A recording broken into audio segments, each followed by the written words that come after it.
Hello everyone, and welcome back to Free to Play to Max, the series. On episode 1, we completed some quests by assisting the head cook in gathering the ingredients for the king's birthday cake, we laid a soul to rest by securing the skull of the restless ghost, and we aided Romeo in his quest for affection by killing Juliet so that love may flourish between him and Philippa. Today's episode should be less morally conflicting as we continue on our task of delivering the research notes to Archmage Cedrador. After completion of Rune Mysteries, Max has decided that we should spend some time working toward our goal of logging 20 in-game hours. This is one of the requirements to unlock full access to the Grand Exchange, and is the most daunting of the 3 tasks. Before we get started, please consider leaving a like, comment, and maybe even subscribe. Subscribing and opting in to notifications will ensure that you don't miss a beat on Max's journey to that coveted Max Cave. We really appreciate your time, and without further ado, here's episode 2, guys. Alright, so, I have my home teleport now, which I think we can use to go ahead and get back to Lumbridge. Alright, and I'm gonna grab my pickaxe, because once we drop off these research notes, I think we're gonna get going on making some money. Now, we are restricted in a lot of the items that we can sell to the Grand Exchange. The Grand Exchange is open to our use, we just can't sell a lot of commonly botted items, because unfortunately, free-to-play old school RuneScape is very heavily botted. And because it is so heavily botted, we can't just sell our logs that we would chop, or the fish that we would be able to fish, or even any of these ores that you could mine. They're all restricted until we unlock full access to the Grand Exchange. So what we're going to start doing is we're going to get a bronze pick, we're going to get our research notes, and we're going to go down to the Wizard's Tower. We're going to turn in these research notes, and then we're going to start mining copper and tin, and we're actually going to process that into bronze bars. They sell for over 200 each, and they are sellable. I can sell those without my restrictions being lifted, so we're going to go ahead and do that. This is the mine here that we'll use once we complete the quest, because I think it's the closest that we can find to where we're at now. It's probably not the closest to a bank. We could probably get to Varrock and mine there. It'll actually be closer to Edgeville, which is where we're going to smith them, but it's fine. We might just stay here. It won't be that big of a deal. There's some other rocks here, but we can't mine those. I always find it very trippy when the music changes suddenly. Ah, see, as it just did there. It doesn't feel very organic how it does it. They should work on that. Alright, let's go downstairs and turn in this quest. This should put us at 9 quest points. And for the 10th quest point, if by the 20th hour we haven't gotten that quest point, that's when I'll do X marks the spot. And that's because I've read that at the very beginning of the account, if you get a clue reward, you can't get a rare reward within that restrictive time period. We'll gain essence now, well, access to the essence mine now. And this is also going to be a very long dialogue, so let's just skip. Okay, so there's our 9th quest point. We get to keep the air talisman, and we get access to the rune essence mine. We can teleport from here, but that's pretty crappy because it's not close to a bank. But yeah, I'd better get going there, sir. I'm gonna head back to that mine that we walked by just a few moments ago. It isn't too far. Actually, let's see if I can click it. Well, that's the other one, but it'll get me close enough. Now, as we get to the mine here, you'll notice that there are 2 kinds. Obviously, you did the tutorial island, so you know that there's copper and tin. I'm going to drop this air talisman because we have an even numbered amount of inventory slots. We have 28, and if you can do quick maths, that's 14 of each per inventory. And since there's actually a furnace here in Lumbridge, I can craft these on the way to the bank, well, smith them into their respective bar. So I'm going to fill this inventory up, It's going to take me just a few minutes. I'm just going to breeze by those levels, and I'm not going to bother stopping to record them. So I'll see you in just a moment. Alright, level 5 mining, which I think completed a task. I realized that I only need one more tin, and then we'll switch on over to copper. You've just completed the task getting started with mining. Speak to adventurer John. Oh, John, the gentleman from the first episode. Okay, no worries. I guess I'll go talk to him after I get up this load of copper. I guess I'll meet you over by John, which just so happens to be by the furnace we need to get to anyway. Alright, and finishing up this inventory got me 7 mining, which is pretty sick. How is... How... How did I just stack an interface? How did he just walk here? Oh, okay. So John here wants to talk to me, but I feel like if I completed something, he's going to give me something, and I have a full inventory, so we should keep going north here to this furnace. And then we could just bank all the bars after we talk to John in the bank, rinse, and repeat. There is a anvil there that you can smith bronze things at, but I want the bars. The bars are the most valuable asset when it comes to bronze, so please don't waste them. See you in a bit. Alright, now this probably isn't worth very much, but if we price check it, it's 3.5k per inventory. It does take a while. I'm gonna bang this out. I'm gonna probably do this for an hour before I record the next clip. But I'll take you to the bank with me so that you can see what's in there before I get started. And let's just quickly talk to John while we're at it, because I think we have a reward. I'm kind of hoping for a pickaxe upgrade. I'm not really sure what this guy gives, as I haven't played since he was released. You look new around here. Welcome to the world of Gillinor. Thanks. It's my first time here and I'm not sure where to start. Okay. What is this? Click here to see all of the... Oh gosh. Okay. Gatherer path. Get started with woodcutting. No. Get started with mining. Oh, nice. Okay, click here for more. Is this the reward? Do I get this? Can I have this? Or what?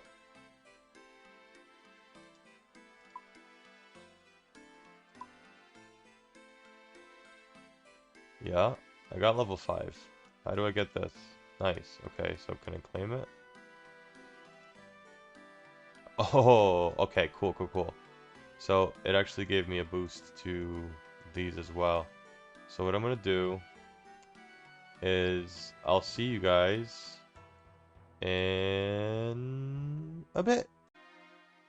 Alright, so I just went ahead and cleaned up my bank a little bit again. I'm going to withdraw my iron pickaxe and my fashion scape, and I'm gonna mine for a while. So you aren't gonna hear from me for a little bit. It's gonna be seconds for you. It's gonna be a while for me. So these are the stats before the grind. This is the bank before the grind. And these are the stats after the grind. I got all the way up to 25 mining and 10 smithing. I was able to get about 196 bars and 34 of each, because I'm going to change the method that we use, because this is taking quite some time. I was able to get about 54.8k worth of bank value. I don't know how much of that is going to come straight from these bronze bars, so I'm going to head on over to the Grand Exchange, sell these bronze bars. I'm going to also sell these balls of wool, and anything else that I might be able to get rid of. I'll meet you guys over in Varrock. This is the Grand Exchange for any of those who have never been here before. This is my favorite music track in the entire game, the Trade Parade. I remember the day it came out. I remember when the Grand Exchange came out and I didn't know how to do the tutorial. When it came out, you had to speak to either Brugson Burson or another gentleman who was around here. And for the longest time, I didn't know who to speak to, so I didn't have access to the Grand Exchange. This was all the way back in probably 2008 when it came out. But anyway, back to the point. You can go ahead and use this. We're going to sell off our bronze bars. They're going to tax 1%, which is really frustrating. But we're going to try to see if we can't get at least 250 for each. And they're not selling. So I'm going to hold off for a moment and see if we can get the 250 each. Alright, they didn't sell for 250, but I was able to have them sell for 240, and I did get those balls of wool to sell for approximately 35 apiece. If we look, we got 48k from our sale of bronze bars and 200 coins here. My plan for this initial 48,000 is to actually just buy more tin and copper and continue to smelt down bronze bars. I want to do this to the point where we have at least 100,000 coins and then continue from there. So we'll start by buying some tin. And we'll see if we can just pay a little bit over just so that we can buy it a little bit more quickly. And, you know, let's buy 300. Let's see if we can make 300 bars. And then let's do the same with copper. We'll buy this just a little bit over market as well. Let's see if we can't do 80 coins each, and then we'll try to do 300 there as well. Alright.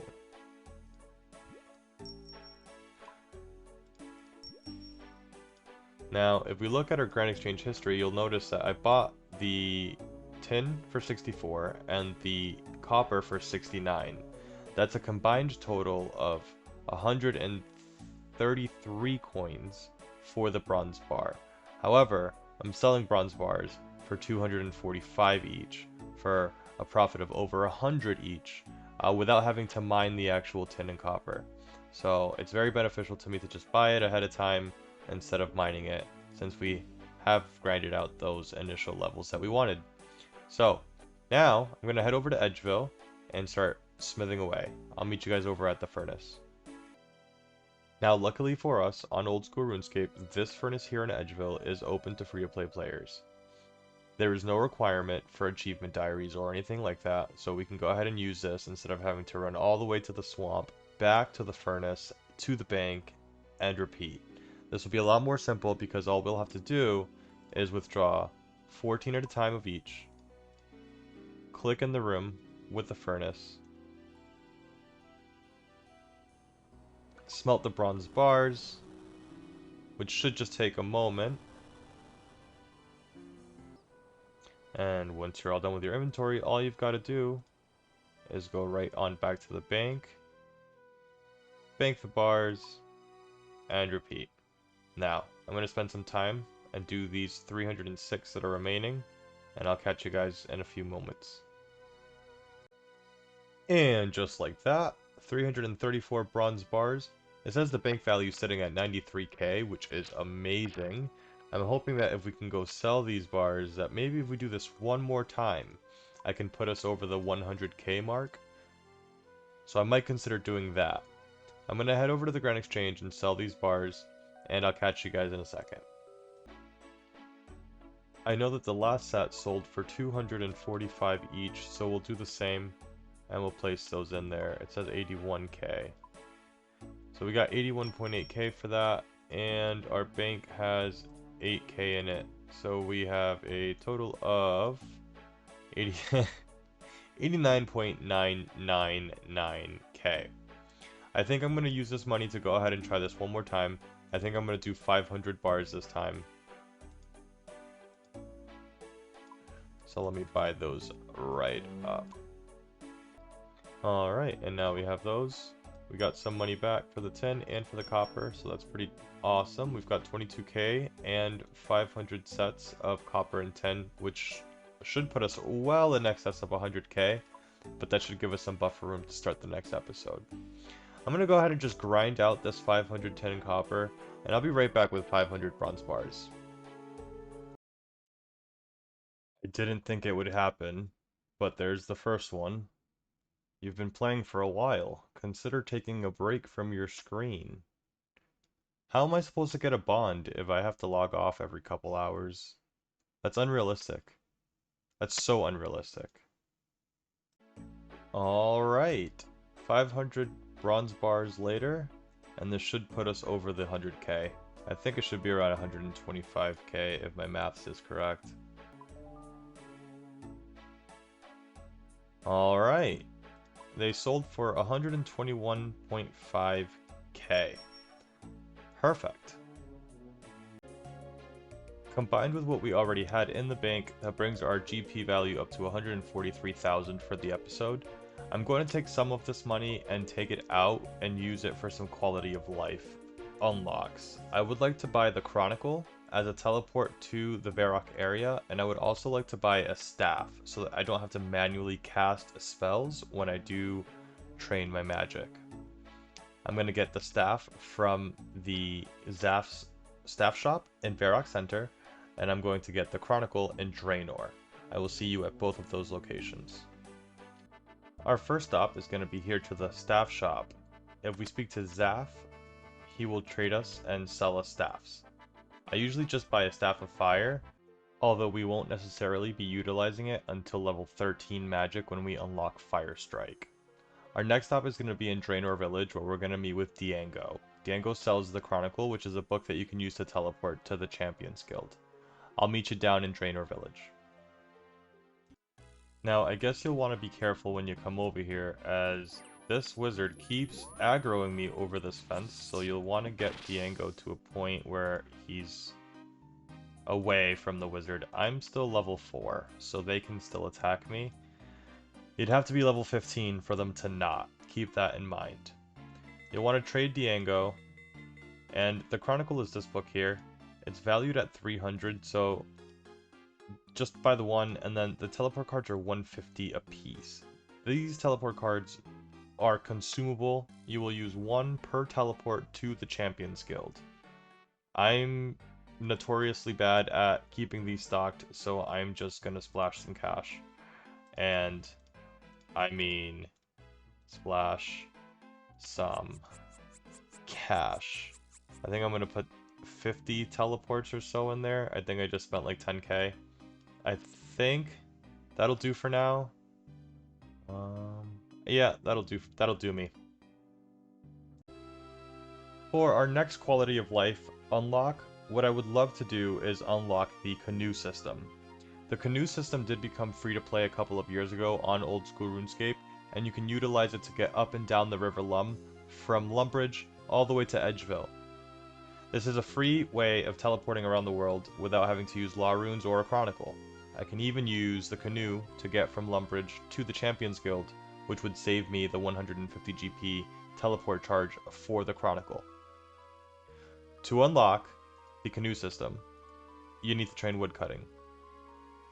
At level 12, you unlock the Log Canoe. This will give you a one-time and one-stop use canoe, meaning you can take it one stop up the river.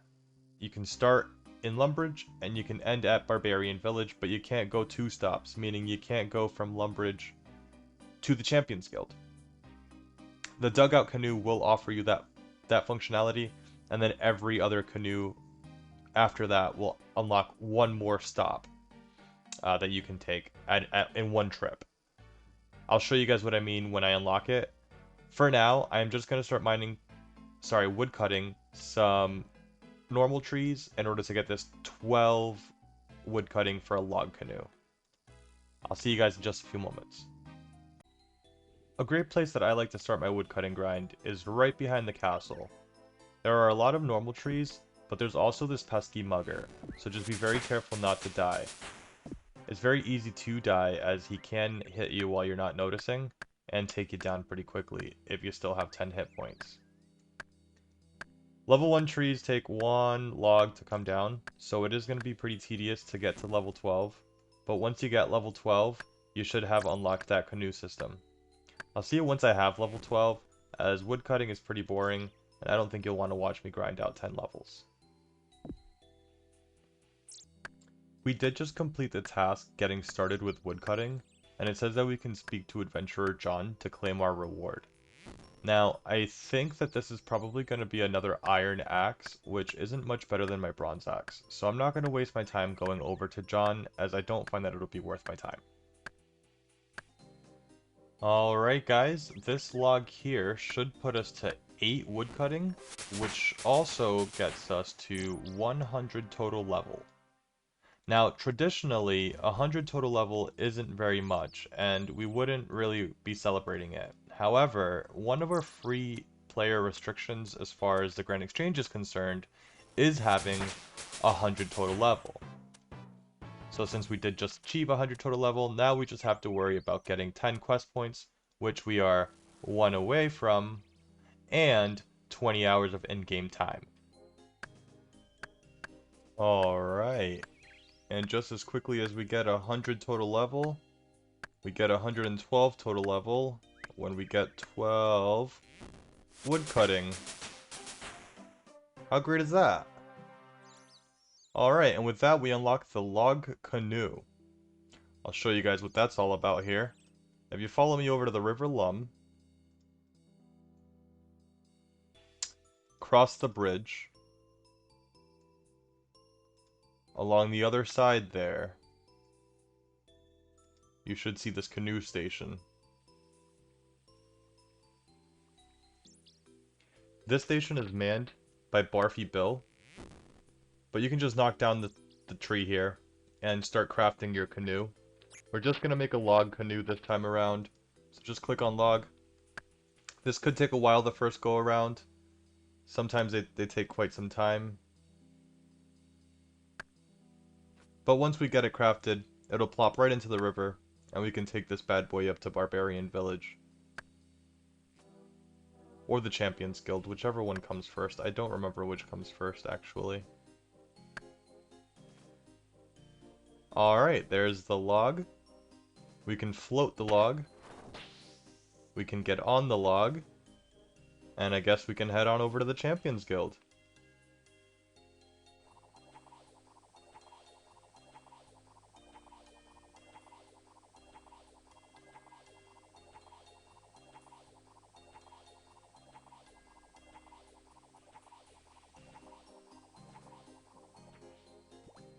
Well, wasn't that interesting? Turns out Max is a canoeer at heart. Who knew? Alright folks, I think that'll do it for episode 2. We got a lot done today. We bought our Chronicle, we unlocked the canoe system, and we earned our first 100k. I'll consider that a successful day for Max, and I'll thank you all for watching. Please consider leaving a like, a comment, and subscribe to be notified of the next episode. Max and I really appreciate your time and support. See you next time!